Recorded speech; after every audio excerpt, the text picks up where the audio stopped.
behalf of the city of Burlington, I want to join Ken and welcome, to my mind, the most dynamic political person in this country to the city of Burlington and to the children's space here in Burlington, Vermont. The reason that we asked Reverend Jackson to come right here to this children's space and to talk a little bit about child care is that more than any other candidate for President of the United States of America, Jesse Jackson has a rational sense of priorities.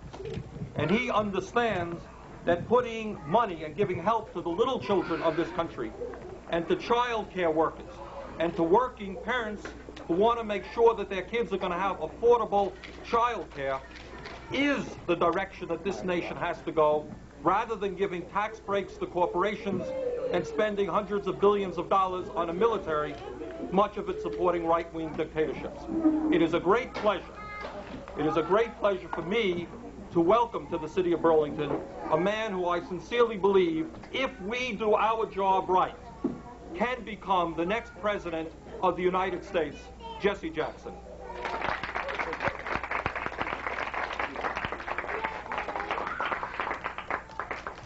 Let me express my thanks and delight to be with the mayor of the city, to be with a cross-section of friends from the state who support our campaign. We, by design, intentionally chose to come here to the child care center, to the daycare center, to challenge competitors, to challenge the media, to put the focus on our real national and future security. I visit about 4 high school, elementary schools every week, right during the course of our campaign, because our children must not be reduced to a cliche. They are our future. They are our right now. And how we relate to them right now will determine security for our future. I remember in 1957, the Russians launched Sputnik. There was a sense of national insecurity. We had been outdistanced in space. What did we do immediately? We created a tremendous commitment to scientific research and investment, and we called it the National Defense Act, the Educational Defense Act. And once we put it in military language, only our youth could save us. And as a result, we invested more scholarships for scientific study. We raised pay for teachers. We offered incentive for teachers to go back to summer school or go to graduate school. When we were most threatened by a leap in scientific technology by the Russians, we immediately used education as our #1 line of defense.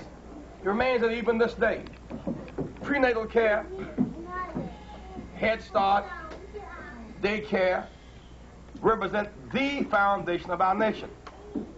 We are right now victimized by the notion that we have security by having more missiles in Europe.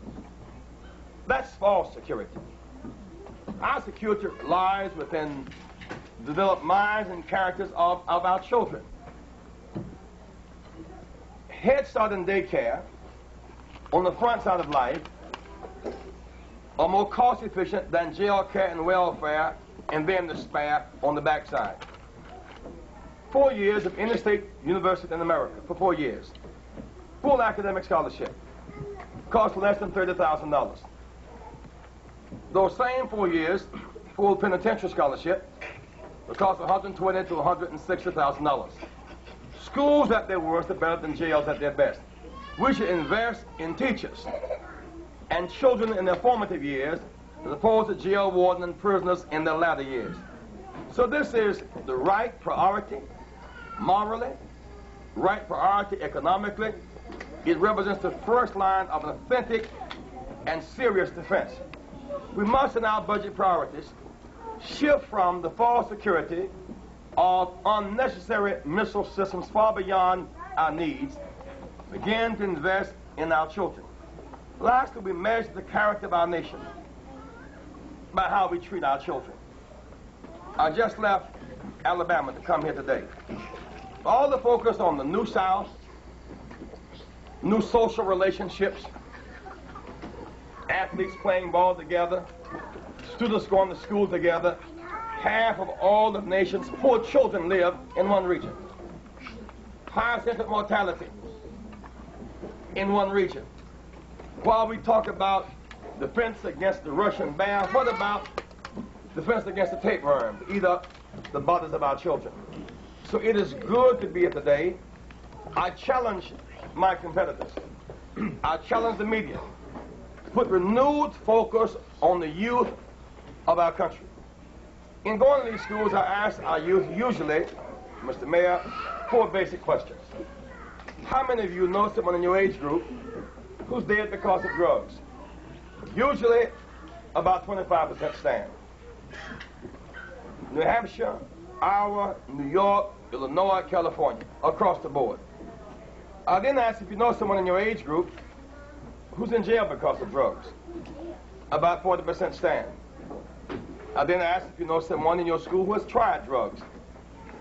Almost all of them stand. And then I ask if you know someone in your age group who has contemplated suicide. Usually, about 60% of our children stand. These are our children who fear that they cannot cope, and thus they resort to drugs as anesthesia for their pain, or sex without love, making unhealthy and unwanted babies, instant gratification, a sense of their power that results in short-term pleasure but long-term pain. Our children deserve our attention. When they are inclined toward drug use as anesthesia and sex without love, short-term gratification without counting the cost, they are avoiding something. What are they avoiding?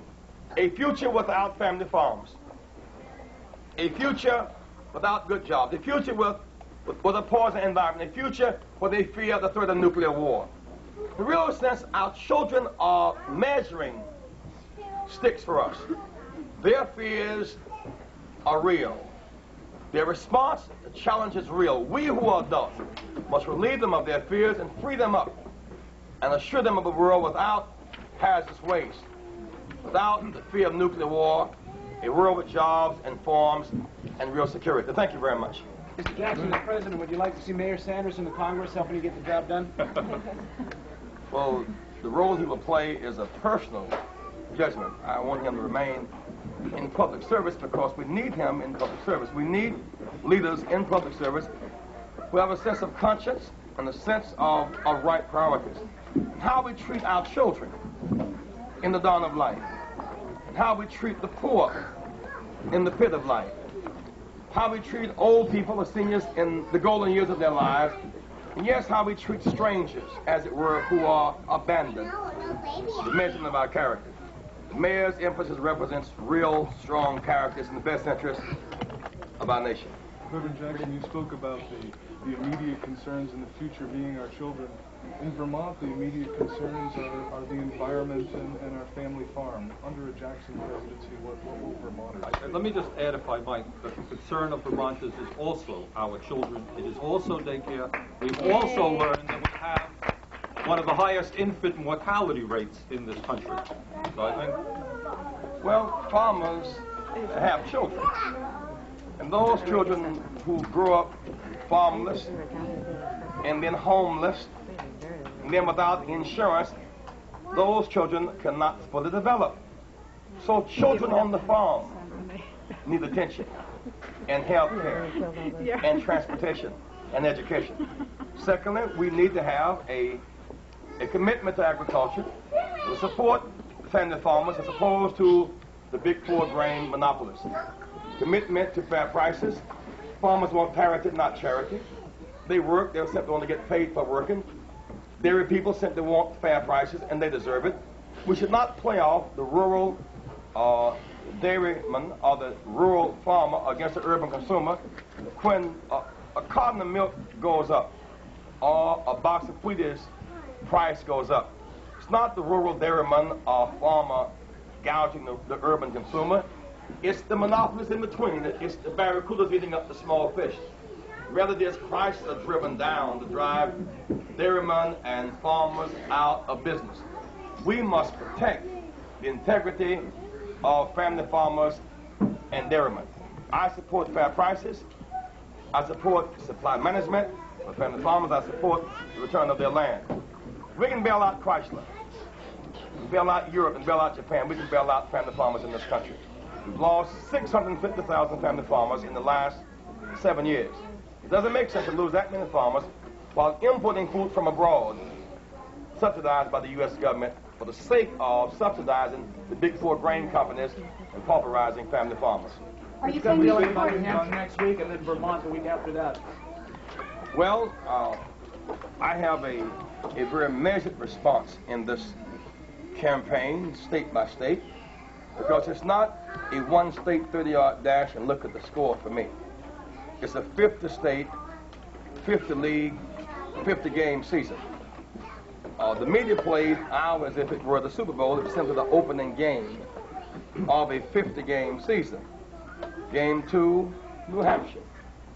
And then there are 48 more games to go. The winner will be determined by the one who has the clearest message that can survive the long haul. The race does not go to the swift, the strong, or the moneyed, but those who hold out. I've run this race. I know how to hold out. Whoever gets the most popular votes, corresponding with delegates, will win in Atlanta. I intend to get those votes. One might observe that in the race in Iowa, that caucus, Gephardt, Simon, Babbitt, spent $750,000 plus dollars, plus in kind. I spent $175,000. They had 300 staff members, I had 40.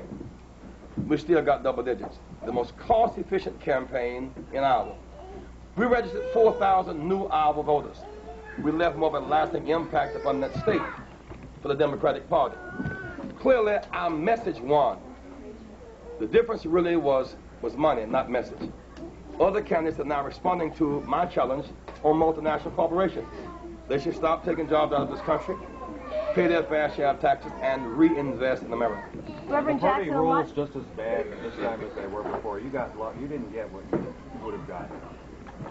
Well, I hold out for the principle of one person, one vote.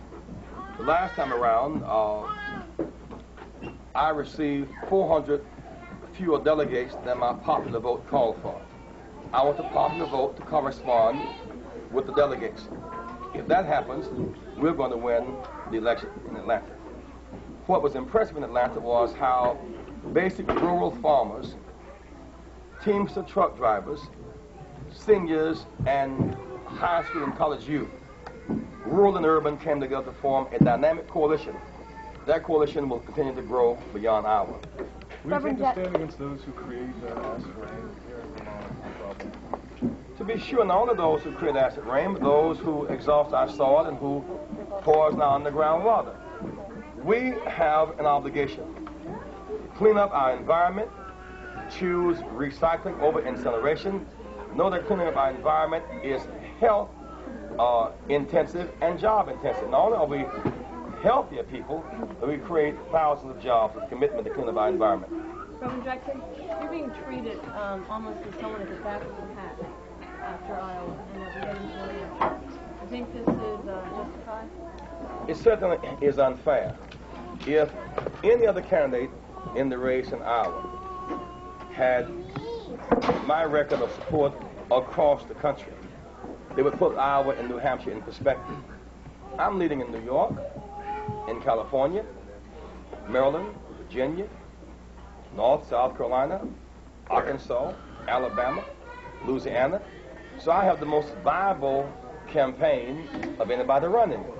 Others of them expect money, media, lightning, and luck to get them from Iowa to New Hampshire, and hopefully they'll then be imposed on the nation by the media. The media should not assume the responsibility of eliminating candidates. The people should make that judgment. There is enough room in the lenses of the cameras for all those who choose to run and who get any measure of support. Reverend Jackson, the question's always been asked, is Jesse Jackson ready to lead the country? Do you think the country's ready for Jesse Jackson? The country is ready for a multinational policy. It will shift the priorities from merging corporations and purging workers to reinvest in America. That's the message we want in Iowa. The country is ready for a leadership to put focus on our children in their formative years and choose Head Start and daycare over jail care and welfare. The country is ready for a leader who will pull people together, rural and urban, across lines of race and sex and religion, and find common ground. The country is ready for someone who will stop drugs from coming into our country, will stop jobs from going out, will secure family farms and stabilize our families and clean up our environment.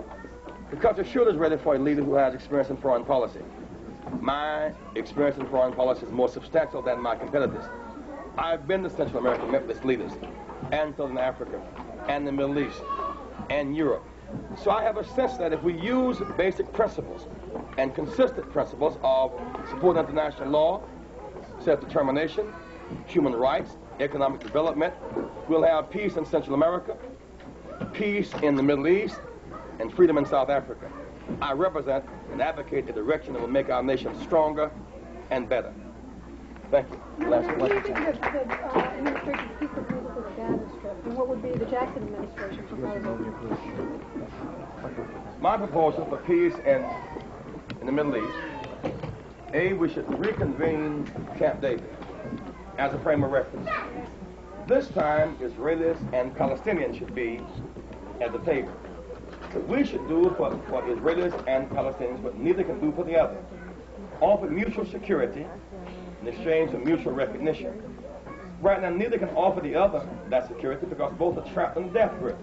They're now on a path of mutual destruction, mutual annihilation. And the two gripped by fear and even hatred to get loose from that. We must offer a mediation role. It's in their interest, our interest, and rural interest. And pry them loose. Offer them mutual security in exchange for mutual recognition. The present formula simply will not work. Occupation is too great a burden to bear. It gives Israel false security, the Palestinians no security. America stands haplessly by, unable to relate in the crisis. Occupation, politically, it's divisive. It's tearing the country apart. Economically, it's too costly. Emotionally, it is too draining. Militarily, it is too bloody. We must offer a direct leadership. We should not hide behind Hussein or history. We should deal directly and offer both of them mutual security in exchange for mutual recognition. That would be my approach. What's your reaction to the American government? I'm delighted. I'm impressed. You want to return the favor to him? And I hope that his endorsement will spread. This way. At the appropriate time, I'll respond to that. As you can see, this man needs no introduction.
As you can see, this man needs no introduction. But next, I'd like to introduce Ellen Friedman David of the Democratic Committee.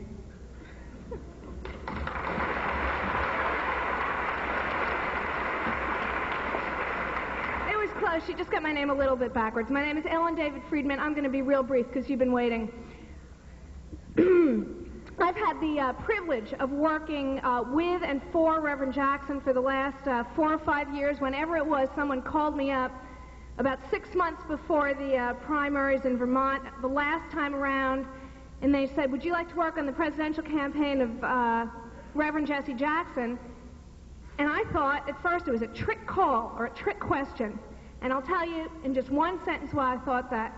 When I was the age of most of you people here, when I was in college, we were doing everything we thought we could to change the world, to end the war in Vietnam, to fight against racism, to fight against sexism, to deal with what we saw as corrupt military-industrial complex.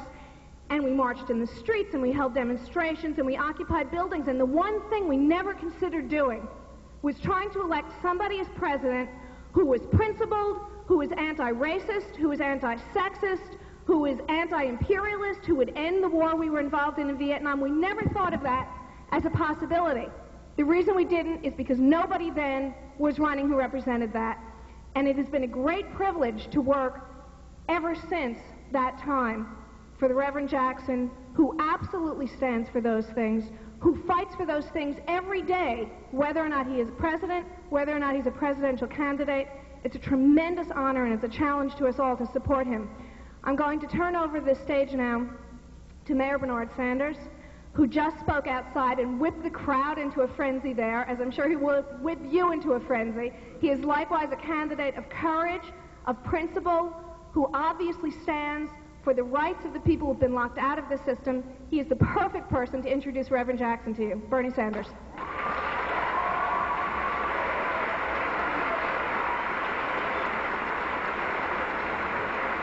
Thank you.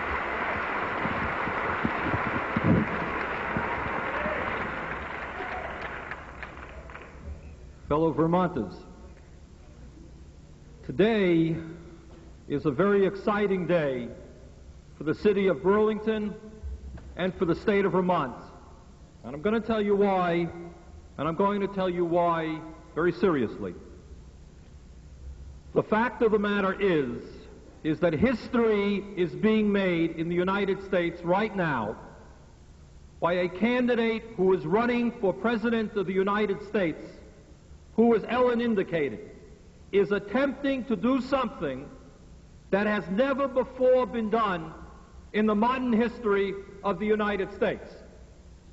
This candidate is attempting to put together a coalition, a rainbow coalition, a coalition of black workers and white workers and Hispanics and Orientals, a coalition of young people who want the right to get a higher education without having to bankrupt their families, of elderly people who want and are entitled to decent Social Security benefits, decent health care benefits, a coalition of farmers who all over America today are being thrown off of their land, of environmentalists who are wondering why we're destroying our forests with acid rain, why we're depleting the ozone layer, why we're seeing nuclear power proliferating.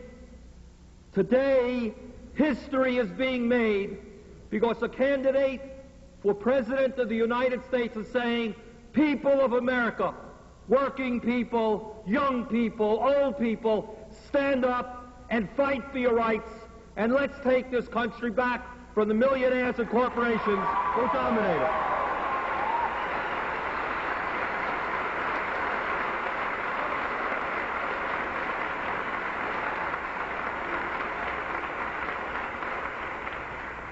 My friends, 50% of the American people, including many young people your age, have essentially given up on the political process. They said, why should I vote? Doesn't make a difference who's elected.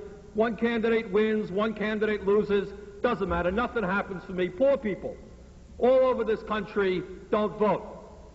The candidate that I'm going to introduce has done something unique. He has gone out into the streets and into the farmland and into the ghettos of this country, and he has brought people in to register to vote.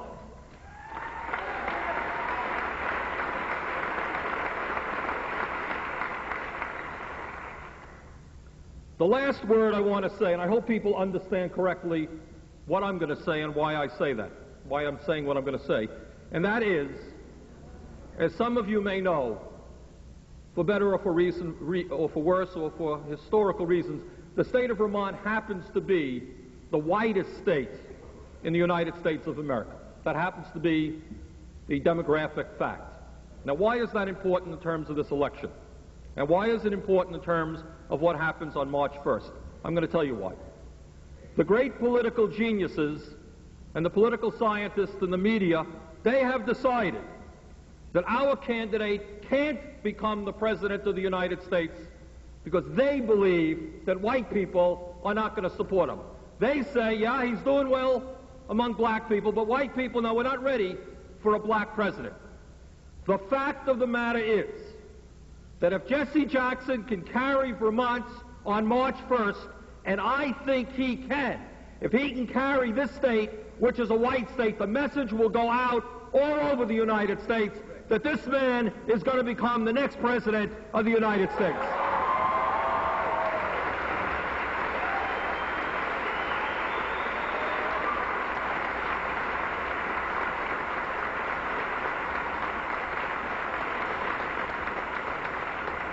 Ladies and gentlemen, fellow Vermonters, let us welcome to the state of Vermont the next president of the United States, Jesse Jackson.